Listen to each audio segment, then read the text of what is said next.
en un pequeño pueblo, rodeado de bosques oscuros y senderos serpenteantes, se alzaba una antigua casa de 2 plantas que llevaba años vacía. La casa, con su fachada de piedra desgastada y ventanas que parecían ojos vacíos, era conocida entre los habitantes locales como la Casa del Silencio. Las historias sobre la casa habían circulado durante generaciones, pero los detalles se perdían en la niebla del tiempo. Nadie podía decir con certeza qué había ocurrido allí, solo que los vecinos evitaban pasar cerca, especialmente después del anochecer. Todo cambió cuando la familia Romero se mudó a la casa. Carlos y Ana, junto con sus 2 hijos, Tomás y Marta, estaban buscando un nuevo comienzo. Habían encontrado la casa a un precio sorprendentemente bajo, y aunque la propiedad necesitaba reparaciones, la oferta era demasiado buena para rechazarla. Los Romero estaban emocionados por mudarse al pueblo tranquilo, ignorando las advertencias vagas de los vecinos. La primera noche en la casa fue extrañamente tranquila. Carlos y Ana estaban ocupados desempacando cajas, mientras que Tomás y Marta exploraban las habitaciones. En la planta superior, Marta encontró una puerta oculta detrás de un tapiz desgastado. La puerta estaba bloqueada, pero su curiosidad la llevó a preguntarle a su padre sobre ella. Carlos, con una sonrisa nerviosa, le prometió que la abriría al día siguiente. Sin embargo, cuando Carlos intentó abrir la puerta, descubrió que estaba sellada con un mecanismo antiguo que no pudo desbloquear. Decidió dejarla por ahora y centrarse en otros arreglos de la casa. A medida que pasaban los días, los Romero comenzaron a notar cosas extrañas. Las luces parpadeaban sin razón aparente, ruidos inexplicables se escuchaban en la noche, y un frío inexplicable parecía llenar ciertos rincones de la casa. Ana, preocupada por la seguridad de su familia, trató de ignorar los pequeños incidentes, atribuyéndolos a los problemas típicos de una casa antigua.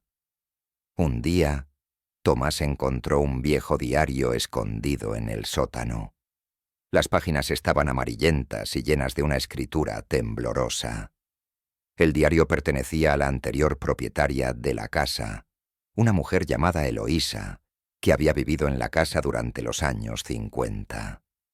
Eloísa describía un ambiente cada vez más opresivo y aterrador en sus escritos. Mencionaba voces susurrantes, presencias invisibles y una sensación constante de estar observada.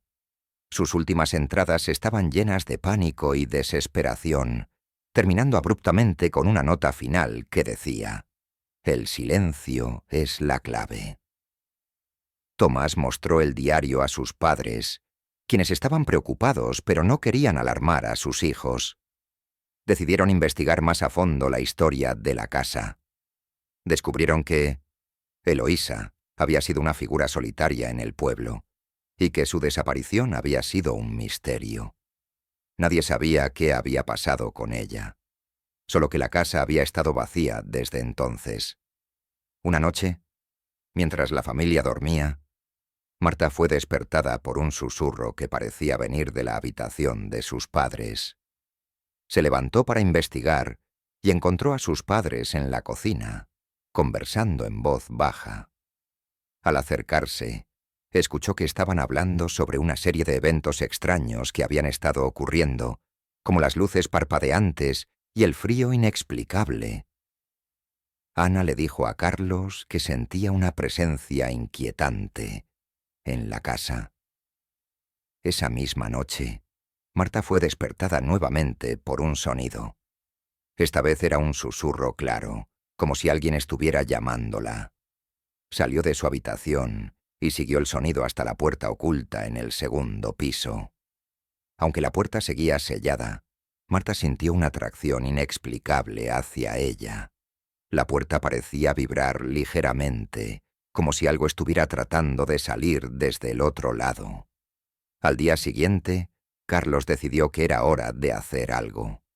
Hizo una búsqueda exhaustiva en la casa y encontró un antiguo libro de hechizos escondido en una de las paredes del sótano. El libro estaba cubierto de polvo y parecía haber estado allí por años. Carlos hojeó el libro y encontró rituales y conjuros relacionados con espíritus y entidades no deseadas. La familia decidió realizar un ritual de limpieza de la casa, siguiendo las instrucciones del libro.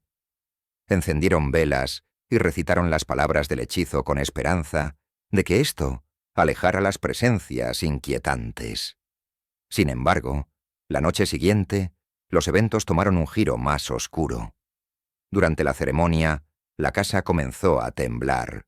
Las luces parpadeaban intensamente y un viento helado recorrió los pasillos.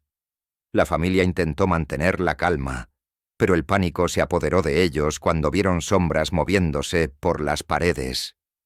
Las voces susurrantes se convirtieron en gritos desgarradores que resonaban en toda la casa. En medio del caos, una figura apareció en la puerta oculta. Era una mujer espectral con una expresión de desesperación y tristeza. Eloísa, la anterior propietaria, parecía estar atrapada entre dos mundos. Sus ojos vacíos miraban a la familia con un dolor indescriptible. Carlos, temblando de miedo, se acercó a la figura y le preguntó qué quería. Eloísa, con una voz que parecía ser un eco distante, dijo: «El silencio es la clave. Mi alma está atrapada aquí, y el silencio es lo único que me mantiene en este lugar. Debéis romper el silencio para liberarme». La familia, aterrorizada pero decidida a ayudar, decidió que debían descubrir el secreto detrás del silencio. Reexaminaron el diario de Eloísa y encontraron una serie de entradas ocultas que hablaban de un pacto oscuro que ella había hecho para proteger a su familia. El pacto la había condenado a una existencia atrapada en la casa, condenada a permanecer en silencio. Con un nuevo propósito, la familia comenzó a desentrañar el misterio del pacto.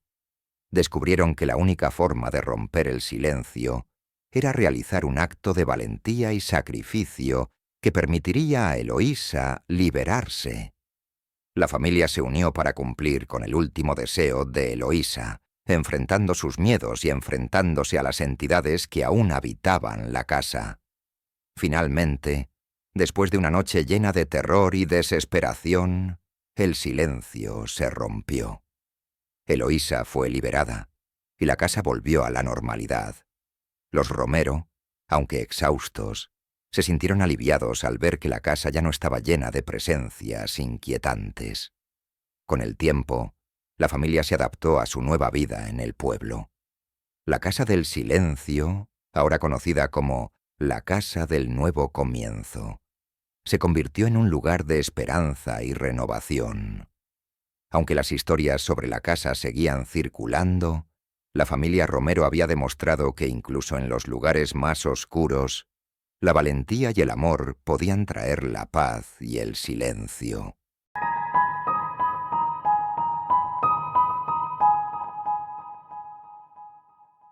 En el idílico barrio de San Lucía, con sus casas de ladrillo rojo y jardines cuidados con esmero, se erguía un viejo edificio de apartamentos de 3 pisos que parecía haber sido sacado de un cuento de hadas. Sin embargo, este edificio tenía una historia oculta que pocos conocían, y su fachada tranquila escondía secretos oscuros. Laura y Tomás se mudaron al 2.º piso del edificio, en un caluroso mes de agosto.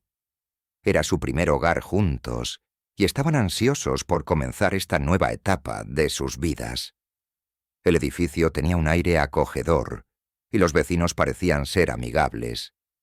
El primer piso estaba ocupado por un hombre al que solo conocían como Don Carlos, y el tercer piso era hogar de la anciana Doña Marta, una mujer de carácter amable pero reservada.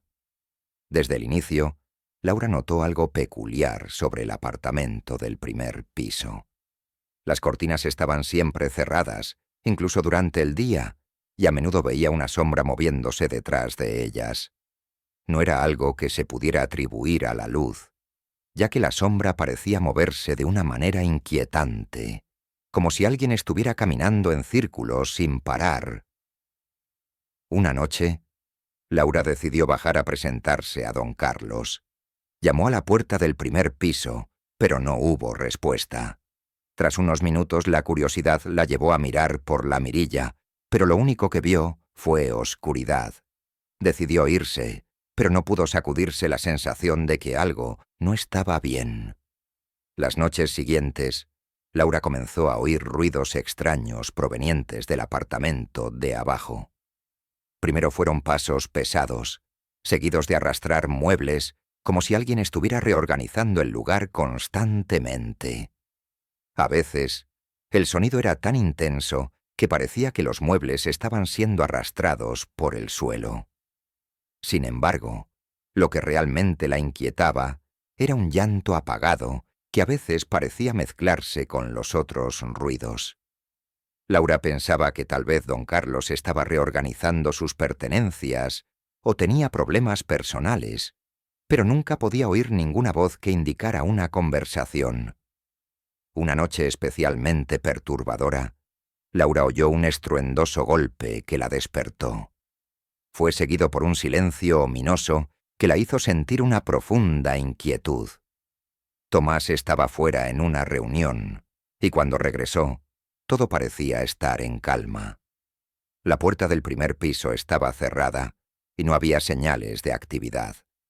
Laura decidió que era momento de investigar. Durante el día, cuando don Carlos parecía estar ausente, Laura se aventuró a hablar con doña Marta en la lavandería del edificio. La anciana le habló de don Carlos con una mezcla de respeto y temor.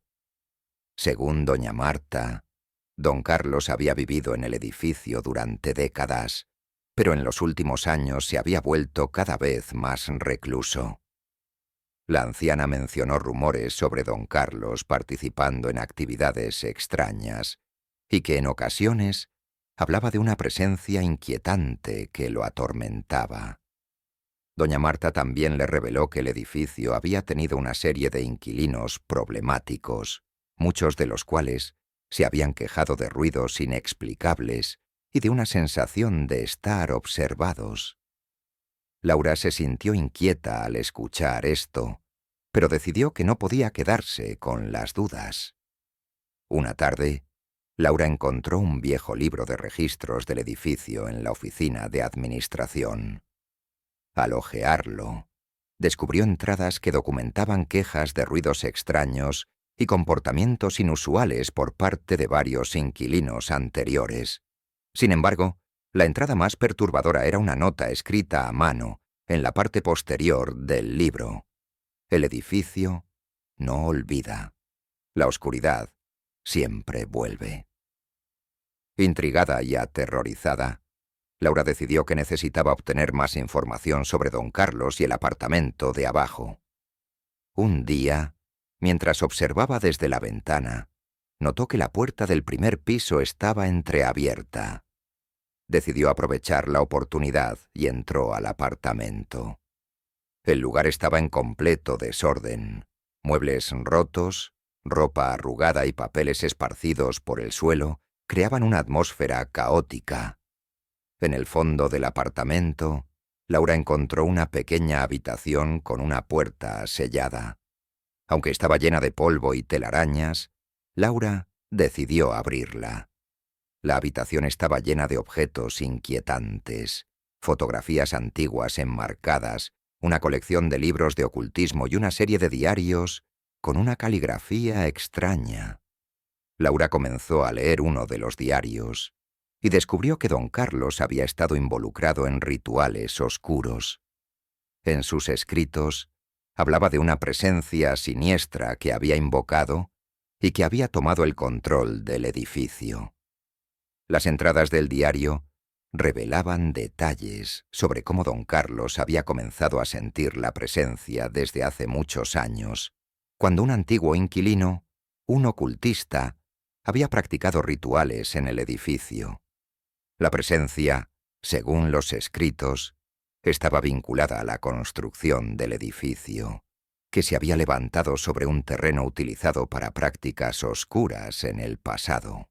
Una entrada particularmente perturbadora describía cómo la presencia parecía haber tomado forma en los cimientos del edificio y cómo don Carlos había estado tratando de mantenerla contenida mediante rituales cada vez más desesperados. La entrada final decía: la oscuridad ha tomado forma en los cimientos. Cada año, en la noche más oscura, renace y busca a quienes la han perturbado. Laura estaba aterrorizada. Decidió llevar los diarios y objetos a un experto en lo paranormal. El experto confirmó que el edificio había sido construido sobre un antiguo terreno que había sido utilizado para rituales oscuros. La presencia descrita en los diarios era conocida en el ámbito ocultista como un demonio de los cimientos, una entidad que se alimenta del miedo y la desesperación de los residentes. Laura y Tomás se mudaron rápidamente a un nuevo hogar, pero la sensación de horror persistía. El apartamento del primer piso permaneció vacío durante años, con las cortinas siempre cerradas y una sensación de inquietud que parecía rodear el edificio. Los nuevos inquilinos comenzaron a experimentar los mismos fenómenos inexplicables que Laura había vivido. Ruidos extraños, sombras que se movían por sí solas y una sensación de ser observados. La leyenda del edificio de San Lucía creció con el tiempo. Se decía que aquellos que vivían allí debían enfrentar sus propios miedos, ya que la presencia siniestra del edificio parecía alimentarse de las emociones negativas de sus residentes. Los habitantes del barrio evitaban el edificio, y aquellos que se atrevían a mudarse a menudo se encontraban con fenómenos inexplicables que los llevaban a abandonar el lugar en busca de paz. Con el tiempo, el edificio de San Lucía se convirtió en un enigma oscuro en el barrio. Su historia se transmitió de generación en generación, y la advertencia sobre la oscuridad que habitaba sus cimientos se convirtió en un relato temido por todos. La leyenda del edificio y de don Carlos se mantuvo como una advertencia de que algunos lugares llevan consigo secretos que pueden ser más aterradores de lo que uno puede imaginar.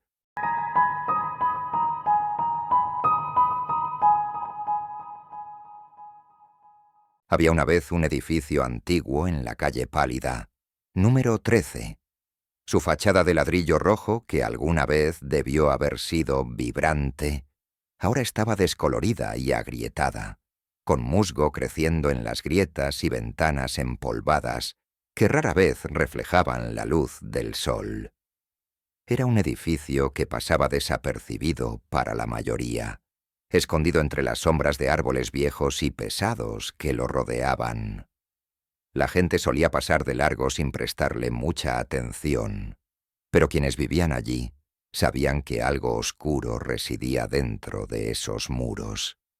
El edificio tenía 6 pisos y cada uno albergaba 4 apartamentos. La mayoría de los residentes eran solitarios, ancianos sin familia, jóvenes que comenzaban a independizarse y personas que preferían no ser notadas.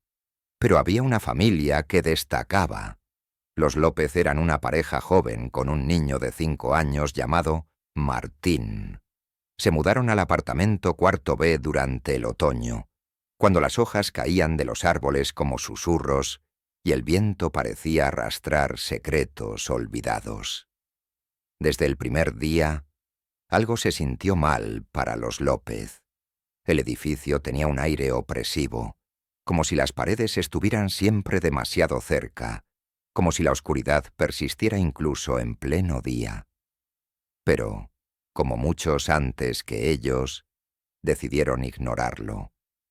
Después de todo, la renta era sorprendentemente baja para un lugar tan céntrico. No querían dejarse llevar por supersticiones o primeras impresiones. El primer incidente ocurrió una noche, unas semanas después de mudarse. Martín había comenzado a me hablar de un amigo imaginario, un tal señor Sombras, que decía que vivía en las esquinas oscuras de su habitación. Al principio, los padres lo tomaron como un juego infantil, pero pronto las cosas se volvieron inquietantes. Martín empezó a despertarse a mitad de la noche, gritando y asegurando que el señor Sombras lo había visitado de nuevo.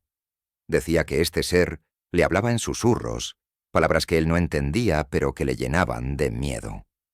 Una noche, la madre de Martín, Laura, decidió quedarse en la habitación con él para calmarlo. Martín, nervioso, le pidió que no apagara la luz. Aunque no creía en las historias de su hijo, Laura accedió. Pero en algún momento de la noche, el sueño la venció y la habitación quedó en penumbra. Fue entonces cuando Laura sintió algo. No estaba sola. Un frío indescriptible llenó la habitación, y en las sombras juró ver una figura alta y delgada que parecía moverse lentamente hacia la cama de su hijo. Pero cuando encendió la luz, no había nada. Martín dormía profundamente, pero su respiración era agitada, como si estuviera luchando en un sueño perturbador. Los días pasaron, y las experiencias extrañas comenzaron a intensificarse. Golpes en las paredes, susurros en los pasillos y una sensación constante de ser observado. Los López intentaron hablar con sus vecinos sobre lo que estaban experimentando, pero todos parecían evitar el tema. Algunos incluso les advirtieron que era mejor no hablar de eso, si querían vivir tranquilos. Un día, Laura decidió investigar el edificio. Descubrió que la mayoría de los residentes no llevaban mucho tiempo viviendo allí. De hecho, las familias que habían vivido en el apartamento cuarto B, antes que ellos, siempre se mudaban abruptamente, dejando atrás la mayoría de sus pertenencias. Nadie sabía por qué. Fue entonces cuando conoció a doña Carmen, una anciana que había vivido en el edificio desde que era joven. Aunque al principio se mostró reacia a hablar, finalmente le contó la historia del edificio. «Este lugar tiene historia», comenzó doña Carmen con voz temblorosa. «Hace muchos años, cuando el edificio era nuevo, vivía aquí un hombre llamado Ezequiel. Era un tipo extraño, siempre encerrado en su apartamento del sexto piso, el sexto D. Nadie lo veía salir, pero todas las noches se escuchaban ruidos extraños, como si estuviera moviendo muebles, hablando solo o haciendo quién sabe qué. La gente decía que practicaba rituales oscuros, y algunos afirmaban haberlo visto con figuras encapuchadas entrando y saliendo del edificio en las horas más oscuras de la noche. Laura escuchaba en silencio, un nudo formándose en su estómago. Un día, continuó doña Carmen, Ezequiel desapareció. Simplemente dejó de aparecer. Pero los ruidos no se detuvieron. Los nuevos inquilinos del sexto D comenzaron a experimentar cosas horribles, visiones, pesadillas, y algunos incluso dijeron haber visto al propio Ezequiel, o algo que se parecía a él, rondando por el apartamento. Nadie aguantaba mucho tiempo en ese lugar. Finalmente, el apartamento sexto D fue clausurado, pero lo que sea que Ezequiel desató no se quedó confinado allí, se extendió por todo el edificio. Laura se quedó pálida al escuchar esto. Doña Carmen le advirtió que se fuera antes de que fuera demasiado tarde, pero Laura no quería creer en esas historias. Después de todo, eran solo leyendas, ¿no? Esa noche, la situación empeoró. Martín despertó gritando, pero esta vez no estaba en su cama. Laura y su esposo lo encontraron en la sala, parado frente a la puerta del apartamento con la mirada perdida, como si algo lo hubiera llamado. Cuando intentaron despertarlo, comenzó a llorar desconsoladamente, diciendo que el señor Sombras quería llevárselo al sexto piso, donde vivía su verdadera familia. Decidieron que ya no podían quedarse más tiempo allí. Al día siguiente, comenzaron a empacar. Pero el edificio no los dejaría ir tan fácilmente. Esa última noche fue un infierno. Los golpes en las paredes se volvieron ensordecedores, como si algo estuviera tratando de atravesarlas. Las luces parpadeaban y los susurros se transformaron en gritos. A medianoche, la puerta del apartamento cuarto B se abrió de golpe y un frío aterrador llenó el lugar. Martín comenzó a caminar hacia la puerta, sus ojos completamente en blanco, como si estuviera poseído. Laura y su esposo lucharon para detenerlo, pero una fuerza invisible parecía empujarlos hacia atrás. Finalmente, en un último esfuerzo desesperado, lograron sacar a Martín del edificio. Corrieron hasta su auto y se alejaron de la calle Pálida, sin mirar atrás. Nunca volvieron. Días después, el edificio estaba en silencio una vez más. La puerta del cuarto B estaba cerrada, esperando a los nuevos inquilinos que tarde o temprano llegarían. Pero en las sombras de ese lugar, algo siempre estaba esperando. Una presencia antigua y maligna que había reclamado el edificio como suyo. Los López encontraron un nuevo hogar, pero Martín nunca fue el mismo. Seguía hablando del señor Sombras, incluso después de mudarse, y cada noche, cuando las luces se apagaban, pedía que lo dejaran dormir con la luz encendida, por miedo a que su amigo oscuro viniera a buscarlo. Y en la calle Pálida, número 13, el edificio sigue en pie, atrayendo a nuevas almas desprevenidas, atrapándolas en su red de oscuridad. Porque enorme en ese lugar, no eran solo los vecinos lo que debían temer, era la propia oscuridad la que vivía entre ellos, acechando, esperando y reclamando nuevas víctimas.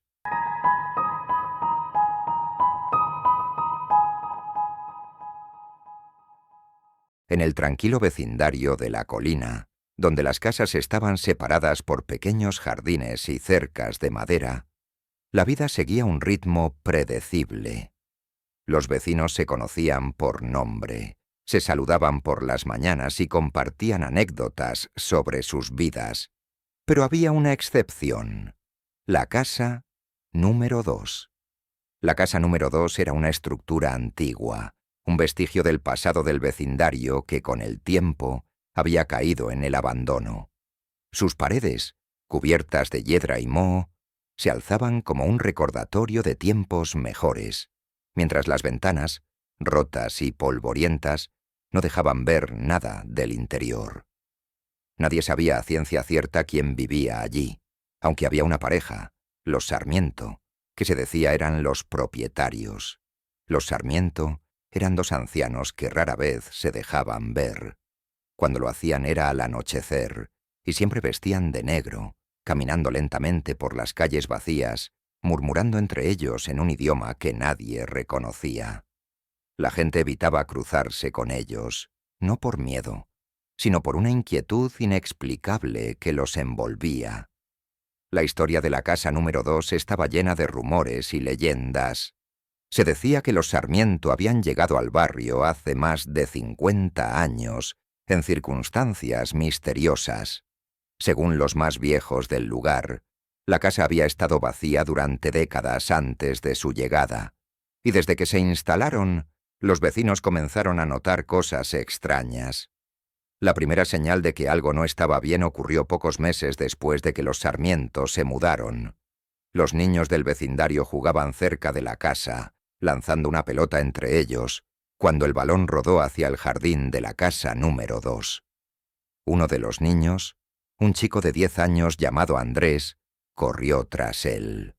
Pero cuando llegó al jardín, algo lo detuvo en seco. En la sombra de los árboles que rodeaban la casa, Andrés vio algo moverse. Una figura oscura, alta y delgada, que lo observaba desde las profundidades del jardín. Los ojos de esa figura brillaban con un resplandor antinatural. Andrés se quedó paralizado de terror, incapaz de moverse. De repente la figura se deslizó hacia él, rápida como un relámpago. Andrés gritó y salió corriendo, dejando la pelota atrás. Cuando los demás niños preguntaron qué había visto, él solo pudo balbucear palabras incomprensibles, demasiado asustado para dar una explicación coherente. A partir de ese día, Andrés ya no fue el mismo. Comenzó a tener pesadillas recurrentes, y cada vez que pasaba cerca de la casa número 2, murmuraba oraciones en voz baja. Después de ese incidente, los rumores se intensificaron. Los vecinos comenzaron a notar que animales pequeños, como gatos y pájaros, desaparecían cerca de la casa. En las noches más oscuras, algunos afirmaban haber visto luces extrañas parpadear detrás de las ventanas cubiertas de polvo. Otros aseguraban escuchar cánticos en un idioma arcano que resonaban en el viento y se desvanecían tan rápido como aparecían. Pero lo peor estaba por llegar. Una noche, durante una tormenta eléctrica, la familia de Marta y Tomás, una joven pareja que vivía justo al lado de la casa número 2, comenzó a escuchar ruidos extraños provenientes de las paredes. Al principio pensaron que era solo la tormenta, pero los sonidos se volvieron más claros.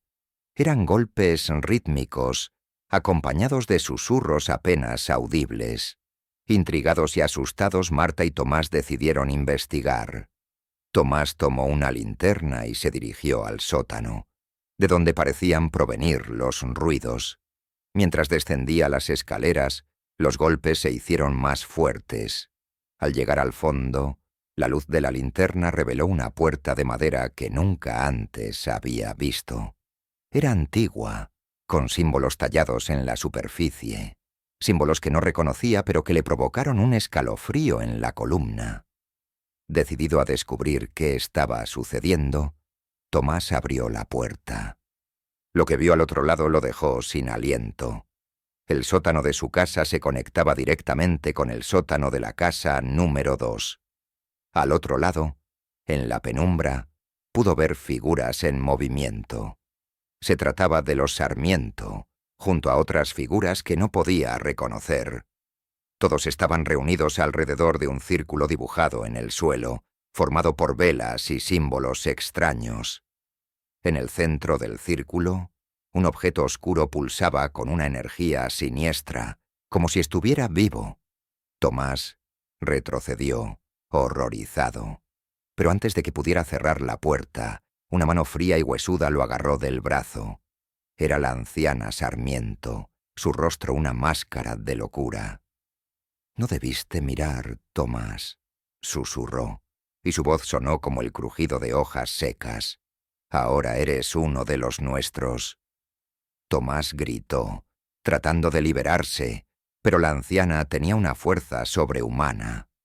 Marta, que había seguido a su marido, bajó las escaleras justo a tiempo para ver cómo las sombras envolvían a Tomás, arrastrándolo al círculo oscuro. Desesperada, Marta corrió hacia él, pero en cuanto cruzó la puerta, el aire cambió. La temperatura bajó drásticamente, y las figuras en el círculo levantaron la vista hacia ella. Los ojos de los Sarmiento brillaban con una malicia inhumana. La puerta detrás de Marta se cerró de golpe, atrapándola en la oscuridad. Pasaron los días, y nadie vio a Marta y Tomás de nuevo. La policía fue llamada, pero no encontraron rastro alguno de la pareja. Los vecinos murmuraban en voz baja, algunos diciendo que los Sarmiento los habían tomado, otros que habían sido víctimas de un ritual oscuro que nadie podía entender. Las desapariciones fueron el tema central de conversación en La Colina, pero nadie se atrevía a investigar más allá. Con el tiempo, la casa de Marta y Tomás fue vendida, y una nueva familia se mudó, ignorando las advertencias. La vida en el vecindario continuó, aunque con una sensación constante de inquietud. Poco después de mudarse, la nueva familia comenzó a experimentar extraños fenómenos. Las luces se apagaban y encendían solas, objetos se movían de lugar sin explicación, y los susurros en las paredes se hicieron cada vez más frecuentes. Una noche, La hija pequeña de la familia, una niña de 7 años llamada Sofía, comenzó a más hablar sobre los amigos invisibles que vivían en las paredes. Decía que le contaban historias y jugaban con ella cuando todos dormían. Sus padres, al principio, pensaron que era solo la imaginación de una niña. Pero una madrugada escucharon a Sofía hablando en su habitación.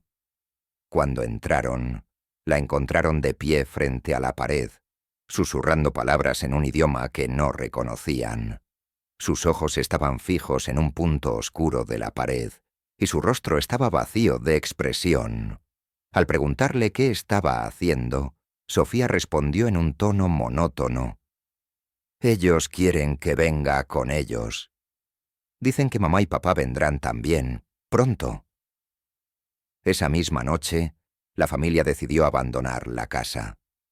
Dejaron todas sus pertenencias y se marcharon de la colina para nunca más regresar.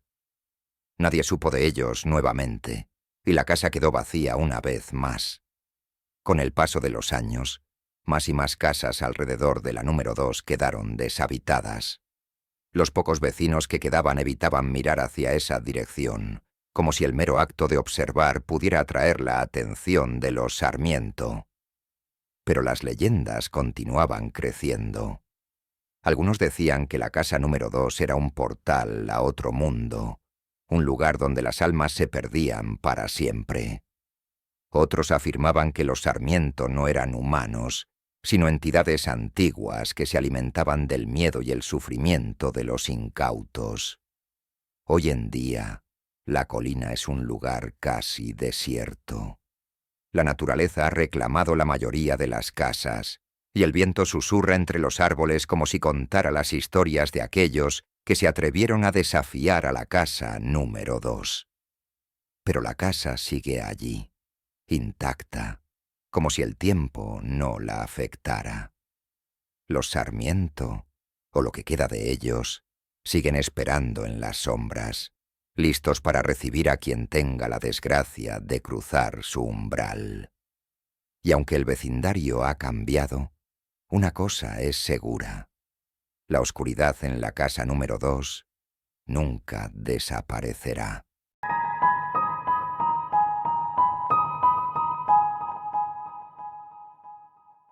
En el apacible y pintoresco vecindario de San Juan, el señor Alfonso siempre se destacó como el vecino ejemplar. La calle Maple, con sus casas de ladrillos rojos y jardines bien cuidados, era un lugar donde las familias disfrutaban de la tranquilidad y la seguridad. En una esquina, justo donde la calle daba una curva, se alzaba la antigua casa del señor Alfonso. Su fachada, aunque un poco desgastada por el tiempo, tenía un encanto nostálgico que atraía la simpatía de todos. El señor Alfonso, un hombre de unos 60 años, era conocido por su amabilidad y disposición para ayudar a los demás. Con su cabello canoso y una barba cuidadosamente recortada, siempre estaba dispuesto a ofrecer una mano amiga, ya fuera para cambiar una bombilla o para ayudar a cargar las compras del supermercado. Su risa contagiosa y su actitud siempre positiva le ganaron el cariño de todos. La joven Clara, una universitaria que vivía en la casa contigua, era una de sus admiradoras. Era una estudiante de arquitectura entusiasta y a menudo se encontraba con el señor Alfonso en el jardín o en el mercado local. Él siempre tenía una historia interesante que contar o un consejo amable que ofrecer. Su relación era amigable, pero nunca cercana, ya que Clara estaba ocupada con sus estudios y proyectos. Una noche de otoño, el viento soplaba con fuerza y las hojas caídas crujían bajo los pasos. Clara estaba en su habitación, revisando los planos de su último proyecto, cuando la bombilla de su lámpara de escritorio se fundió de repente. La habitación se sumió en la penumbra. Frustrada, Clara decidió pedir ayuda al señor Alfonso. Se acercó a su casa, iluminada solo por la tenue luz de la luna, y tocó la puerta. El señor Alfonso respondió con una sonrisa cálida y la invitó a entrar. «Clara, qué gusto verte. ¿Qué te trae por aquí a esta hora?», preguntó mientras la guiaba al interior de su hogar. Clara explicó el problema, y él rápidamente se ofreció a ayudarla. La casa del señor. Alfonso estaba decorada con un estilo clásico, con muebles antiguos y retratos enmarcados en las paredes. A medida que él trabajaba en la lámpara, Clara observaba los detalles de la casa, notando la colección de objetos antiguos y curiosidades que él había acumulado a lo largo de los años. La noche transcurrió sin incidentes y, al finalizar, el señor. Alfonso le ofreció una taza de té como gesto de cortesía. Clara aceptó y pasaron un rato conversando en la sala de estar. Aunque la conversación fue agradable, Clara no podía evitar sentir una ligera inquietud, como si algo estuviera fuera de lugar. Sin embargo, agradeció la amabilidad del señor. Alfonso y regresó a su casa, dejando atrás una noche aparentemente inofensiva. A la mañana siguiente, Clara no apareció en la universidad. Su ausencia fue notada por sus compañeros, y la preocupación creció cuando no respondió a llamadas ni mensajes. La familia de Clara, alarmada, decidió presentar una denuncia de desaparición. La policía comenzó la búsqueda, rastreando el vecindario y revisando las áreas cercanas, pero no había señales de Clara. A medida que pasaban los días, la desaparición de Clara se convirtió en un misterio que mantenía al vecindario en vilo. Los rumores comenzaron a circular, y los vecinos se preguntaban si había algo más siniestro detrás de la desaparición. El señor Alfonso, como siempre, estaba disponible para ofrecer consuelo y ayuda, pero su comportamiento empezó a levantar algunas cejas. Aunque trató de mostrar una fachada tranquila, había algo en sus ojos que parecía desconcertante. Poco después, otra persona desapareció. El joven Marco, un estudiante de secundaria que había sido visto en el parque el día anterior. La policía estaba cada vez más preocupada y comenzó a considerar que podía haber un patrón en las desapariciones. La comunidad se movilizó para ayudar en la búsqueda, y la tensión en el vecindario aumentó. Una semana después, el inspector Rodríguez, un experimentado detective con un agudo sentido de la intuición, decidió investigar la casa del señor Alfonso. Aunque no había pruebas concretas que lo implicaran, algo en el comportamiento del anciano parecía inquietante. El inspector fue recibido con amabilidad por el señor Alfonso, quien lo invitó a pasar y le ofreció café mientras comenzaba a hacer preguntas sobre los recientes eventos. El señor Alfonso, con su típica calma, respondió a las preguntas con frialdad, proporcionando respuestas que, aunque no incriminatorias, no parecían completamente veraces. El inspector notó una ligera sensación de malestar en el aire, especialmente al percibir un olor a desinfectante que parecía salir del sótano. Sin embargo, el señor Alfonso insistió en que todo estaba en orden y ofreció una explicación razonable. Estaba limpiando después de hacer algunas reparaciones menores. El inspector Rodríguez, aunque desconfiado, no tenía suficiente evidencia para proceder con una búsqueda exhaustiva. Sin embargo, decidió mantener la casa del señor Alfonso bajo vigilancia. Mientras tanto, la angustia en el vecindario creció con cada nueva desaparición. Las familias estaban aterrorizadas y el sentido de seguridad que una vez tuvieron se había desvanecido. Una noche, mientras el inspector Rodríguez patrullaba las calles cercanas, notó que la luz del sótano de la casa del señor Alfonso estaba encendida. La curiosidad y la preocupación lo llevaron a tomar una decisión arriesgada. Con una linterna en mano, se acercó a la casa y con cautela logró encontrar una entrada secreta en el sótano que no había sido visible durante la visita anterior. El inspector Rodríguez, con el corazón acelerado, forzó la entrada y descendió por las escaleras crujientes. Lo que encontró en el sótano lo dejó sin aliento. El lugar estaba repleto de herramientas de tortura, y las paredes estaban adornadas con fotografías de las personas desaparecidas. Las imágenes, tomadas en momentos de angustia y desesperación, estaban meticulosamente organizadas. Además, había una cámara de grabación que contenía grabaciones desgarradoras de las últimas horas de las víctimas, lo que confirmaba que el señor Alfonso había estado detrás de cada una de las desapariciones. Con una sensación de horror y repulsión, el inspector llamó a refuerzos. La policía allanó la casa del señor Alfonso y encontró más evidencia que corroboraba su implicación en los crímenes. Fue arrestado sin resistencia y durante el juicio, la verdad salió a la luz. El señor Alfonso había estado operando en secreto durante años, utilizando su fachada de vecino amable para atraer a sus víctimas. El juicio fue un espectáculo mediático, y el vecindario quedó conmocionado por la revelación de que uno de sus residentes más queridos había sido un asesino en serie. El señor Alfonso fue condenado a cadena perpetua, y la casa de ladrillos rojos se convirtió en un símbolo del engaño y la traición. Los residentes de San Juan nunca volvieron a sentirse seguros de la misma manera, y la comunidad quedó marcada por el oscuro legado del vecino, que parecía inofensivo, pero que escondía una maldad inimaginable. Años después, la casa fue demolida, pero el impacto de los crímenes del señor Alfonso dejó una marca indeleble en la memoria colectiva del vecindario. La tranquilidad de San Juan nunca volvió a ser la misma, y el eco de su oscuro pasado permaneció como una advertencia de que el mal puede estar más cerca de lo que uno imagina.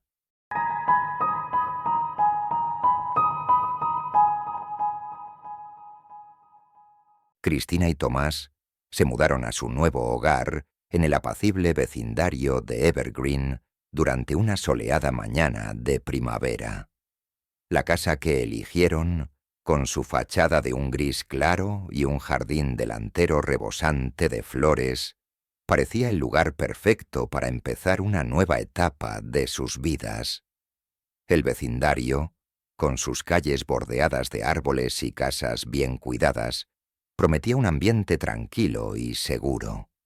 Sin embargo, el vecindario tenía un secreto que no era inmediatamente evidente: el inquietante vecino de la casa de al lado.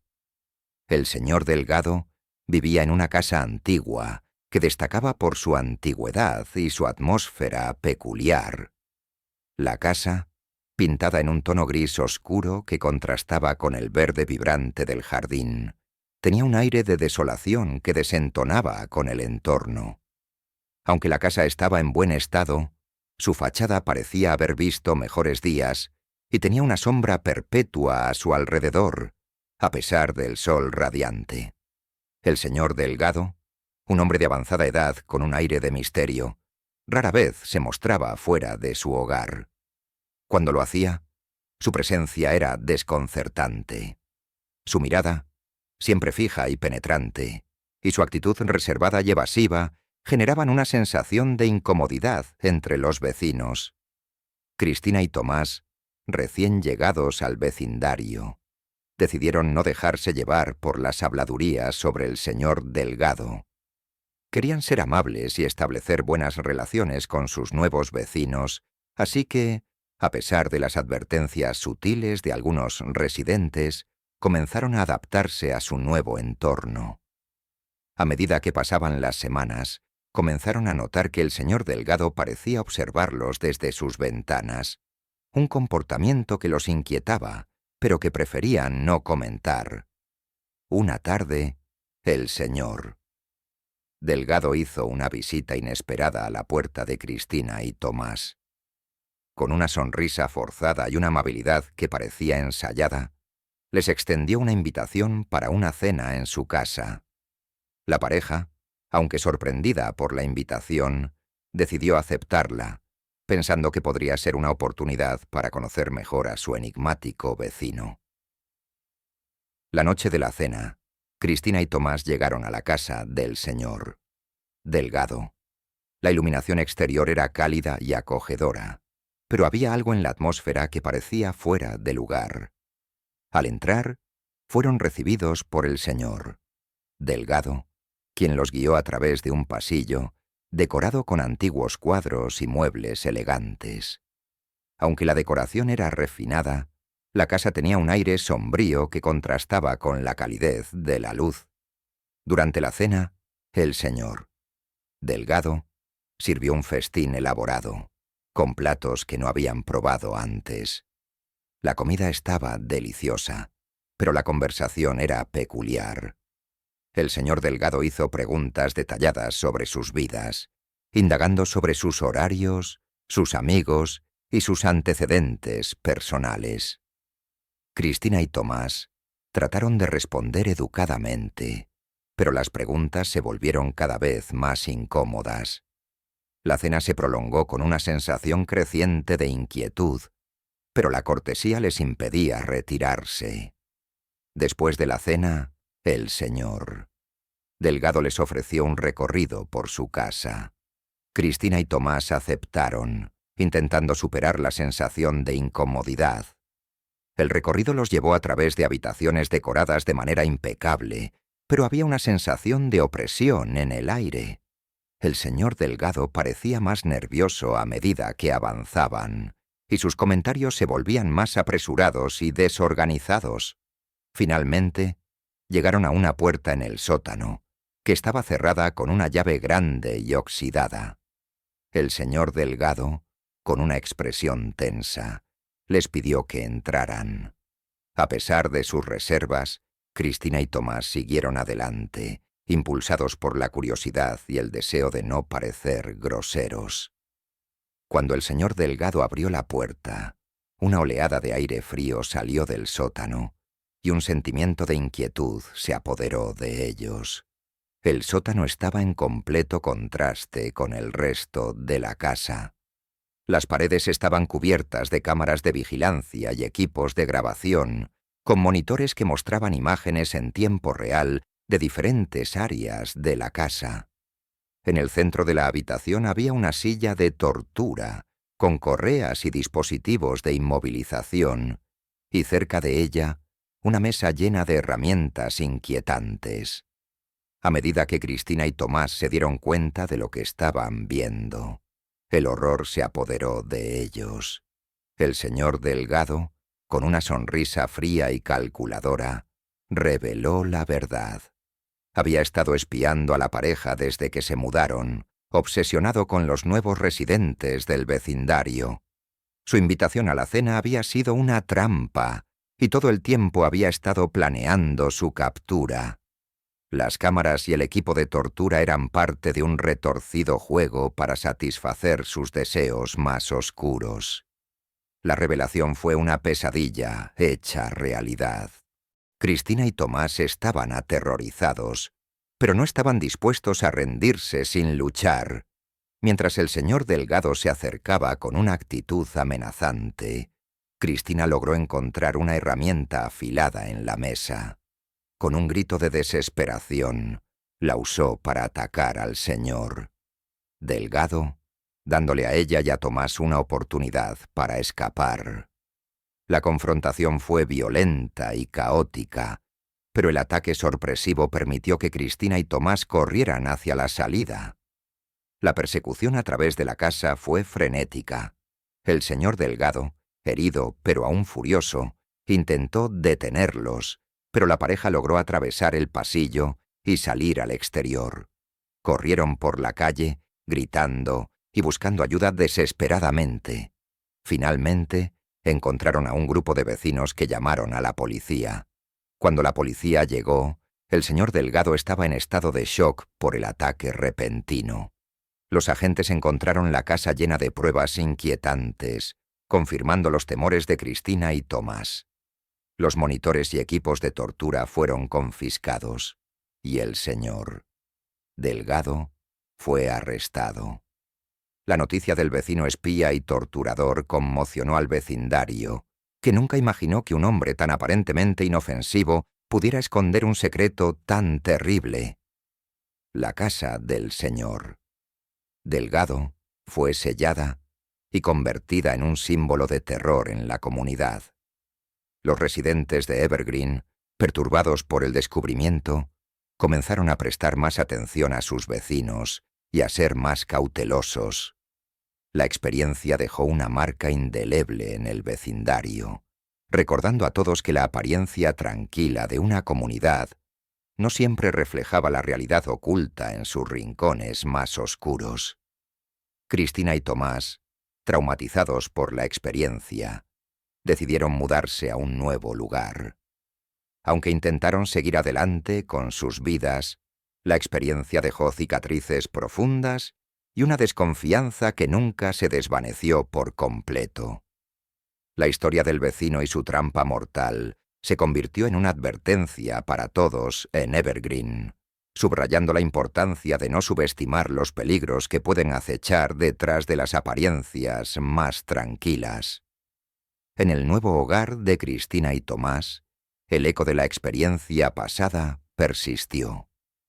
Cada vez que el sol comenzaba a ocultarse y las sombras se alargaban, Cristina y Tomás sentían un escalofrío recorrer sus espinas.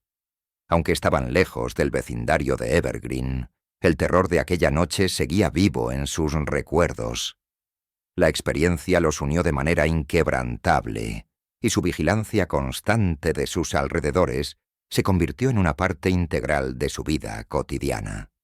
En última instancia, la historia del señor Delgado sirvió como un recordatorio sombrío de que el verdadero peligro puede estar más cerca de lo que uno imagina, escondido detrás de la fachada más tranquila.